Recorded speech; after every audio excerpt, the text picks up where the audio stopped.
Derrière les frères ici, c'est juste une famille qui se cache derrière. Natifs du quartier de Anne, tous, voilà, dans une même famille, avec la maman, le papa, ils ont encadré jusqu'à leur... encadré, conseillé jusqu'à leur dernier souffle. Ils ne sont plus de ce monde.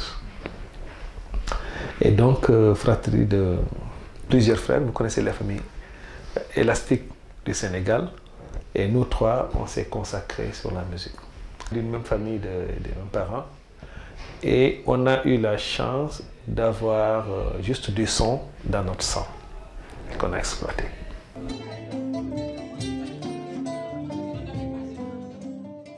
Bon, on va dire que ça se passe bien, sauf que depuis quelque temps, ce que tout le monde sait, tout le monde, toutes les occupations et actions du monde sont en frein.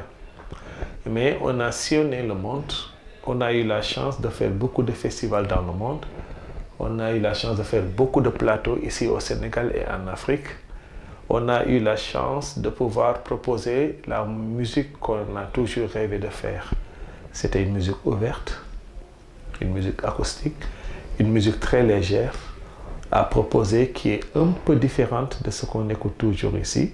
C'est pas parce qu'on n'aime pas cette musique, mais on préfère l'autre. Parce qu'elle est beaucoup plus paisible et surtout, elle donne beaucoup plus d'opportunités pour aller fréquenter d'autres horizons. Et c'était notre cible. On l'a un peu réussi. On ne peut jamais dire qu'on a réussi à 100% ce qu'on a envie de faire, mais qu'on a un peu réussi en faisant beaucoup de festivals, des rêves de festivals qu'on avait et qu'on a fait. Voilà, donc on s'est dit que ça va.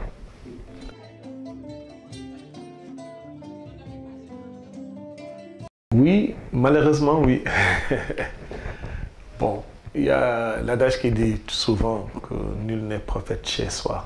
Ce qui se passe, ça vient de notre prophète.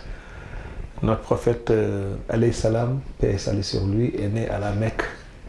Mais il n'a jamais pu être reconnu réellement à la Mecque. C'est à la Médine qu'il a pu exercer ce qu'il avait à faire religieusement. Donc ça vient de là. Et donc ici au Sénégal, c'est pas que les gens n'aiment pas aussi, hein, mais on s'est beaucoup plus focalisé à l'étranger. Parce qu'on savait que cette musique que nous avions, que nous jouons actuellement, elle est beaucoup plus écoutée et respectée à l'étranger. Beaucoup plus demandée, on va pas dire respectée, mais beaucoup plus demandée à l'étranger. Et donc ce qui faisait qu'on était tout le temps contactés par les festivals, on a été tout le temps représenté le Sénégal et des moments de fierté magnifiques. Il y a plus de 20 ans, il y avait les sommets de la francophonie qui se passaient à Hanoï, au Vietnam. C'est l'État sénégalais qui a proposé les frères Guissé. C'était du temps d'Abdou Diouf. Donc on a été représenté le Sénégal à Hanoï. On a fait 15 jours, on a fait beaucoup de plateaux, beaucoup d'interviews, beaucoup de télé. Et 6 mois après, les sommets se sont passés. Donc à l'époque, on ne disait même pas la francophonie, mais c'était la CCT. Aussi, il y a quelques années, on a été représenté le Sénégal aussi pour les 70 ans d'Aimé Césaire, et qui est décédé un an après, perd son âme. Donc ça, c'est des moments aussi qu'on n'oublie pas, que nous avions les couleurs de notre pays, et c'était une fierté.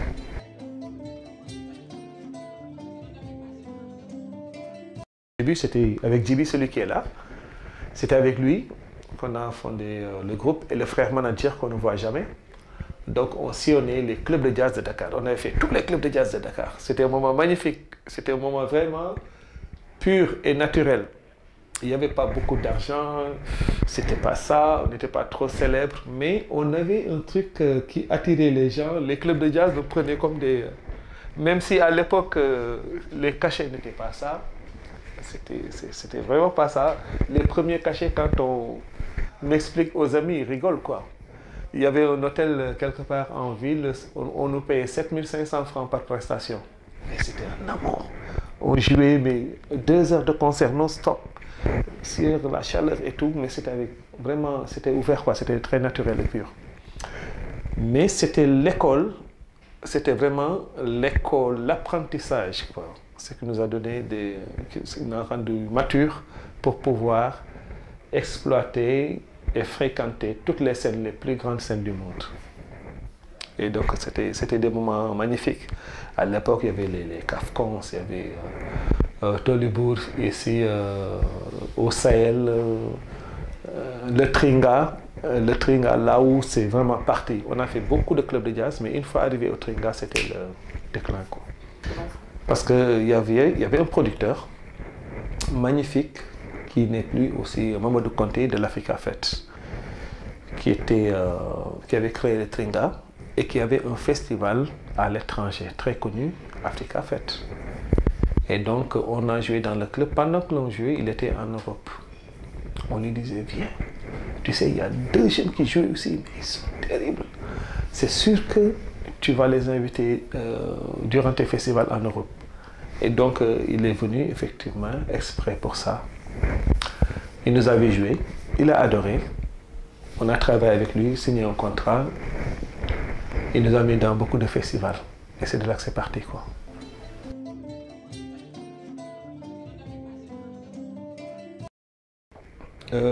Musicalement ou artistiquement, l'art n'est vraiment pas bien protégé au Sénégal, malheureusement. Et je me dis que c'est même pas seulement dans l'art. La culture, l'artisanat, on voit souvent que c'est les mains étrangères qui viennent mettre des moyens et donner des possibilités aux gens d'exploiter ce qu'ils ont. C'est malheureux. Et ça, c'est presque partout en Afrique. C'est dommage. L'exemple que je peux vous donner, quand on allait au Massa, c'est un grand festival qui se passait à Abidjan. On adore Abidjan parce que c'était un grand point de départ pour nous. Il y a un grand festival qui se passe toujours, je pense. C'est un marché des arts et du spectacle africain, le Massa. Pour aller au Massa, au Sénégal, il n'y avait que les frères Guissé qui devaient aller. Et il fallait beaucoup de soutien pour pouvoir représenter le Sénégal comme il faut. Parce qu'il fallait beaucoup de support publicitaire. Faire un album, faire des affiches, faire des t-shirts, des autocollants, arriver à Abidjan pour vraiment inviter tout le monde à venir nous voir. Mais ces moyens-là sont sortis après, pas de l'État du Sénégal, malheureusement, mais d'une agence créée par la France pour soutenir la culture. C'était la PSIC. Programme de soutien des arts culturels, quelque chose comme ça, PSIC. Dirigé par un Sénégalais. C'est eux qui ont soutenu le départ des frères Guissé. Donc c'est une main étrangère. Et donc ça ne date pas d'aujourd'hui.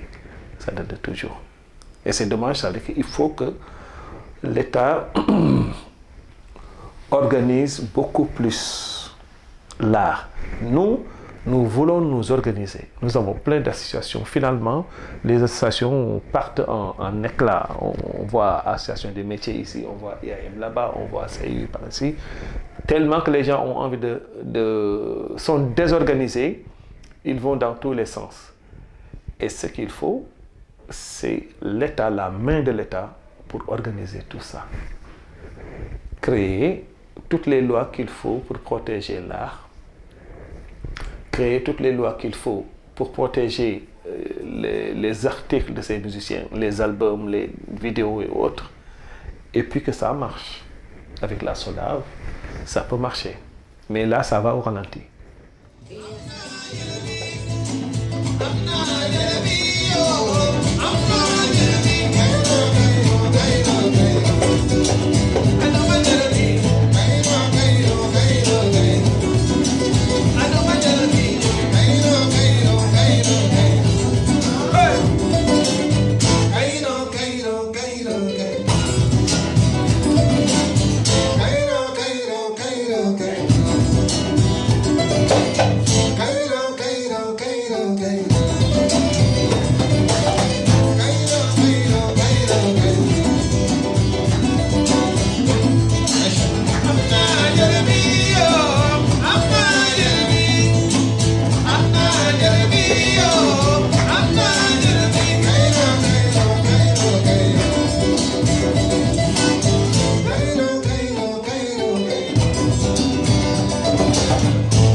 On peut avoir ses visions, on peut réussir ses projets, mais il y a beaucoup plus important. Quand on vit un métier, surtout le métier de l'art, on y va à fond. On n'a souvent même pas le temps de penser à s'investir sur autre chose, parce que c'est passionnant et ça nous bouffe tout le temps. Mais vous savez, quand la musique marche, ou l'art, quand ça marche réellement, on n'a même pas besoin de s'investir sur autre chose. Je vous donne l'exemple. En Afrique du Sud, Nigeria ou Ghana, un musicien qui sort un tube, une chanson ou un album qui marche, il n'a même plus besoin de sortir un deuxième album. Tellement que c'est payé en droit d'auteur, c'est acheté en album, c'est exploité en spectacle. Et sinon, et si on est là, c'est des miettes. Quand on organise, par exemple, c'est presque 60% de taxes qu'on paye. Par exemple, vous prenez Sorano, vous payez la salle 600 000 francs, vous payez la sono, vous payez l'artiste, vous payez ça. À côté de ça, les taxes, des impôts, des machins, tout revient presque à 50 à 51% qui organise pour gagner. Donc, c'est pas facile. Mais c'est vrai que la personne doit se préparer pour son avenir, essayer de s'investir sur autre chose. Ça, c'est vraiment réel. Mais c'est pas évident au Sénégal.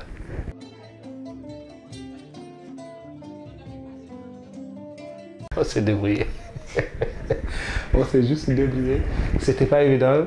Bon, vu que c'était mondial, c'était pas un truc causé vraiment par l'État ou autre, on a vu que même les États-Unis et autres ont souffert.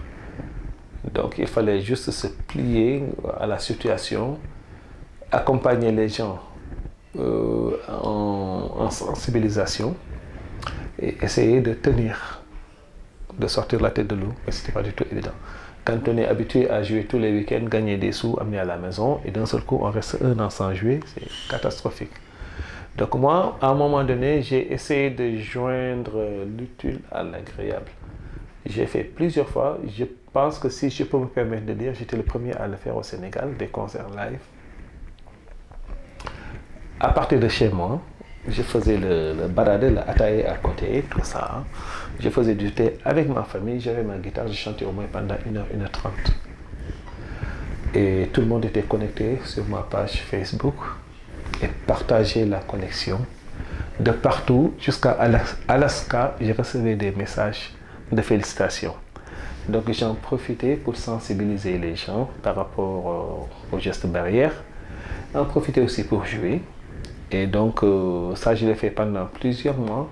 À un moment donné, il fallait un peu de sous autour. Je me suis permis d'aller chercher quelques sponsors. Mais même ici au Sénégal, les sponsors, c'est du ami-ami. Quand j'ai cherché pendant plusieurs semaines, je n'ai rien trouvé. Ce que j'ai fait, je suis allé voir mes amis qui dirigeaient des compagnies. Ils m'ont dit, hey, grand, tac, tac, tac, grand, bon, il faut faire ça. Et mon ami Bokarsi de la VHS, il l'a fait. Je suis allé voir mon ami Papis d'Oliman, si vous me permettez de faire un pub. Voilà, il est venu sponsoriser. Mon ami Eugène, qui est de la Casamançaise, les eaux Casamançaises, qui est venu sponsoriser. Ça a fait un tout petit peu de sous pour pouvoir continuer. Mais ce n'était pas évident.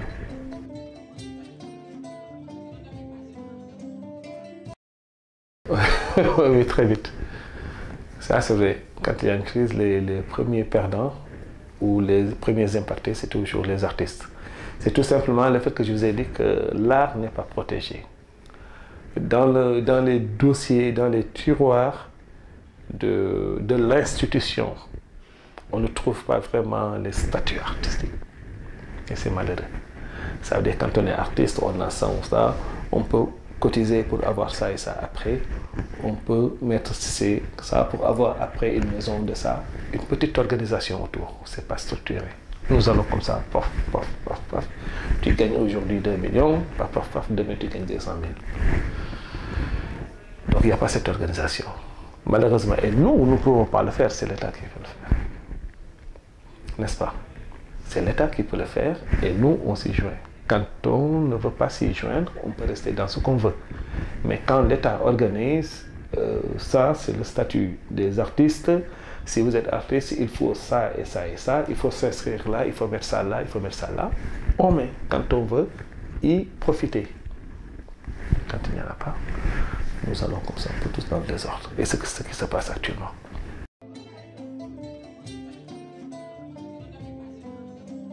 Je rêve quand même de faire un album toujours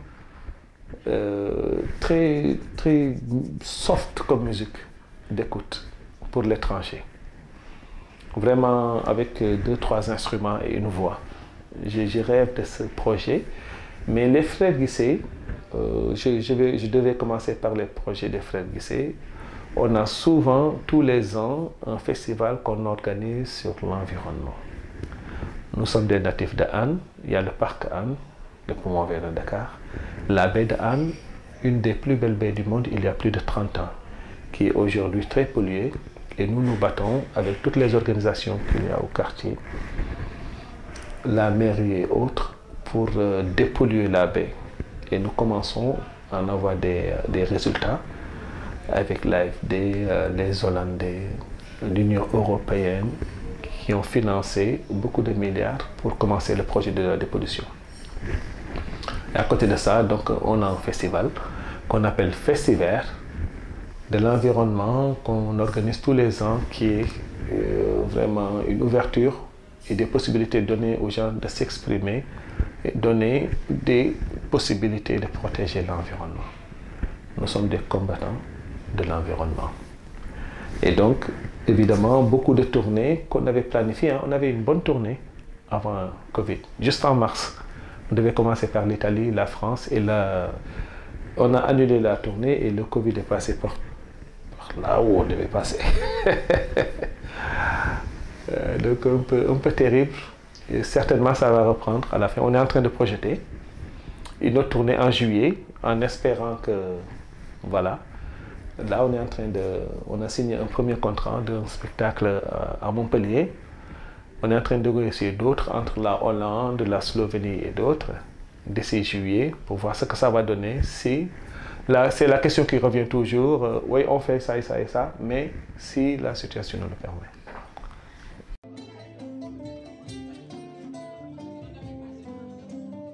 On a de très bonnes relations avec tous les musiciens. Moi, je suis souvent avec Pape Fall de Pape Bécher. On est souvent ensemble, on mange ensemble. Dimanche passé, on a déjeuné ensemble. Fall Ludien, mon ami trompettiste Jules Guèye.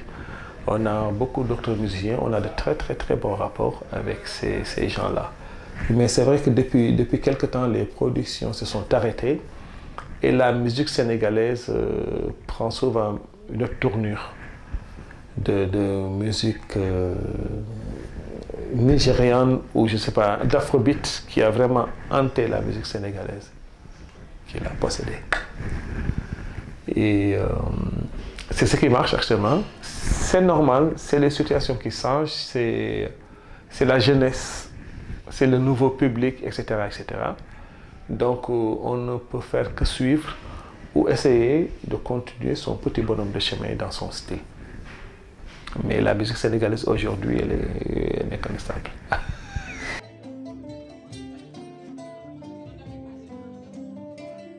J'accuse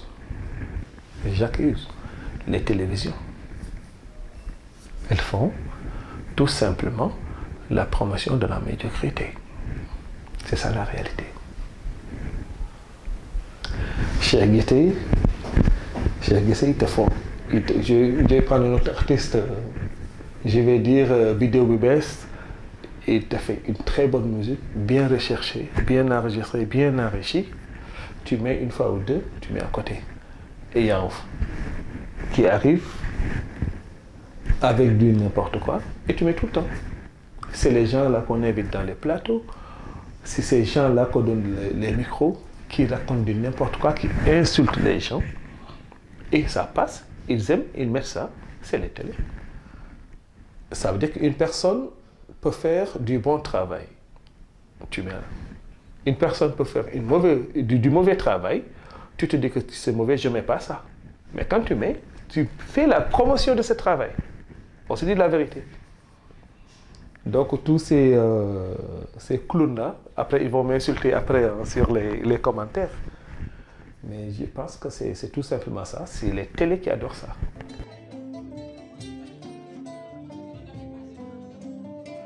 été voir le feu Wugma Sekela en Angleterre.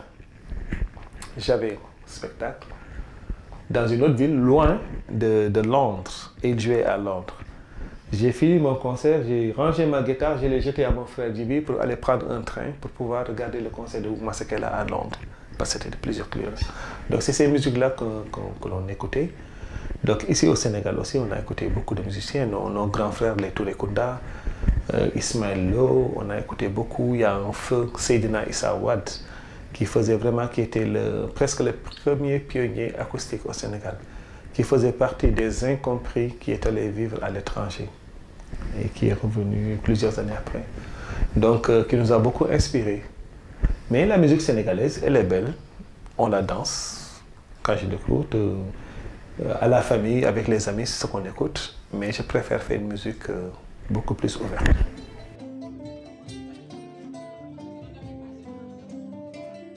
Le message, c'est se concentrer sur ce qu'on fait et donner le sens de la réalisation à la musique, au métier que nous avons.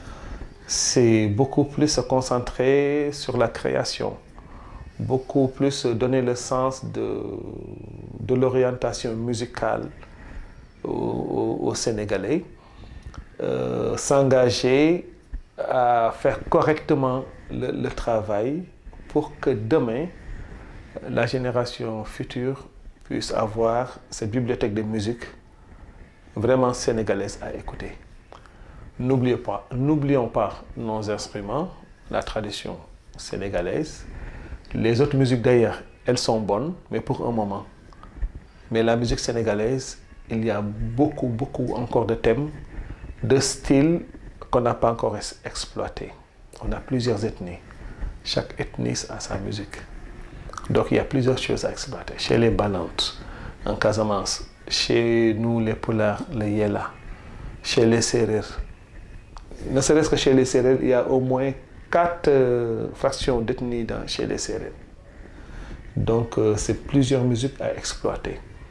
Il faut les rechercher et les proposer aux Sénégalais. Elles vont consommer. Ils vont plutôt consommer cette musique. Mais voilà, la musique d'ailleurs, elle vient d'ailleurs et elle retournera un jour de là où elle vient. Parce qu'actuellement, les musiques que nous avons, c'est le même rythme. Tu enlèves les paroles, la voix du chanteur, tu mets une autre voix, c'est pareil. Ils font là, tac, tac, tac, tac, tac, tac, tac, tac. Chacun chante la même chose, les mêmes mélodies, les mêmes couleurs, le même rythme, les mêmes paroles, les mêmes vidéos, les mêmes danseurs, les mêmes réalisateurs. Le pouvoir, c'est comme ils viennent de faire depuis quelques jours, depuis quelques temps, prêter l'oreille à la jeunesse, prêter l'oreille à la population, beaucoup plus se concentrer sur le développement du pays. Et ils ont bien compris le message, parce que la dernière fois, ce qui s'est passé, ce n'était pas ce qu'on disait, mais c'était beaucoup plus de frustration. Donc ils ont bien compris, heureusement, ce jour-là, le président a sorti, a fait un discours franchement mémorable. J'étais flatté, je l'ai vu parler, il a parlé profondément, sincèrement et très clair dans ses idées, qu'il ait la chance de pouvoir réussir ce qu'il a envie de faire. Et c'est toujours l'oreille au peuple qui donne vraiment les bonnes victoires.